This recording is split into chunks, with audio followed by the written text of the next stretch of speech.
kahimtang sa panahon ng latest news.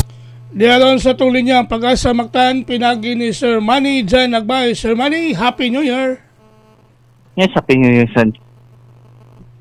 Ay, hello, si mong masukintig paminaw. Mga kanya itong latest weather update para karong adlaw, January 3, 2025. Ang Northeast Monsoon o kining amihan, ang mawag na pinaka-apekto karon dito sa extreme northern zone. Samtang ang shell line, kuning pagtagpo sa init o bugnong hangin, ang mawag na pinaka-apekto sa silangang band sa central o sa nabing band sa northern zone. Gawas aning duha ka weather system, wala kita nakita nga LPA or bagyo nga nasa sulod o gawas sa itong par. Ug para sa itong forecast weather condition para din sa Metro Cebu, ug late na sa Timbuk Province sa Sugbo, sa sunod nga 24 oras, kahit mga kasunatitag, maayong panahon nga nagapitsansa sa mga isolated na mga ulan ug mga panugdog pinatungod aning localized thunderstorms.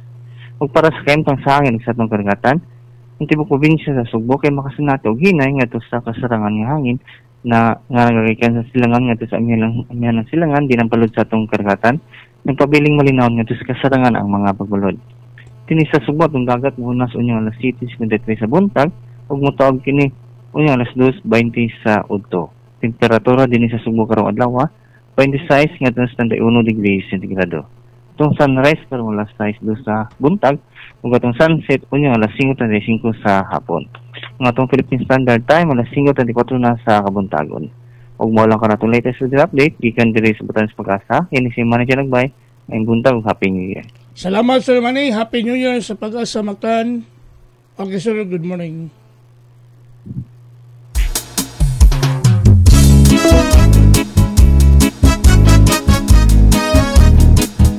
Mga pamukaw, uban kang Cobra in action. Mga kato si Sir Manny Jan Agbay, atong weather specialist, gikan sa Pag-asa Mactan nga naghatod sa itong dagan sa kahimtang sa panahon. Nining adlaw nga Biyernes, Disyembre 3, 2025.